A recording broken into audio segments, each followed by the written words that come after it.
Hello అందరికీ ఈరోజు అయితే మనం కారం అన్నం రెడీ చేసుకుంటున్నాము. దానికి కావాల్సిన పదార్థాలు వచ్చేసి వేరుశనగ గుళ్ళు, శనగపప్పు, జీలకర్ర, కరివేపాకు, పచ్చిమిర్చి, ఆనియన్స్. ఇది అప్పటికప్పుడు మనం ఏం కర్రీ లేనప్పుడు రెడీ చేసుకుంటే చాలా బాగుంటుందండి. ఇప్పుడు చేసుకుందాం. కొద్దిగా ఆయిల్ పోయండి.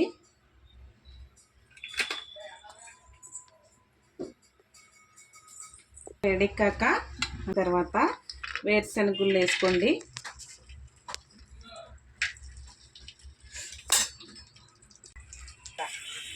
బాగా ఫ్రై అయ్యండి. ఇప్పుడు వీటిని తీసుకుని మనం పక్కన పెట్టుకుందాము. శనగపప్పు వేసుకుందాం, జీలకర్ర,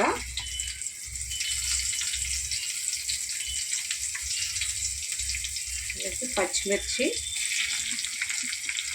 వేసుకుని ఇవి కూడా బాగా ఫ్రై చేసుకుందాము. వేయండి. ఇప్పుడు కరివేపాకు వేసుకుందాము. కరివేపాకుని కూడా బాగా ఫ్రై చేసుకుందాం. కరివేపాకు ఆరోగ్యానికి ఎంతో మంచిది, ఎంతో ఎక్కువ వేసుకుంటే మంచిది. అలాగే నేను ముందుగా కారం అన్నానికి కారం, ఉప్పు, పసుపు, చిన్న పసుపు కలిపి పెట్టుకున్న అన్నాన్ని అయితే ఇలా రెడీ చేసుకుని పక్కన పెట్టుకున్నాను. ఇప్పుడు ఇవన్నీ వేగిన తర్వాత ఈ రైస్ని అయితే మనం ఇందులో వేసుకుందాము. అలాగే పల్లీలు కూడా పక్కన పెట్టుకున్నాం కదా, వాటిని కూడా మనం ఇందులో వేసుకుందాం. ఇవి కూడా కలుపుకుందాం బాగా. అలాగే బాగా ఇవన్నీ ఫ్రై అయిన తర్వాత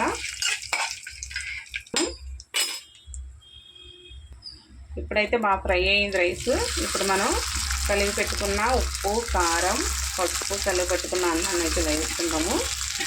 అలాగే స్టవ్ ఆఫ్ చేసుకుందామండి. రైస్ ఎక్కువ కుక్ అవసరం లేదు, వేగనవసరం లేదు. రైస్ని బాగా కలుపుకుందామండి.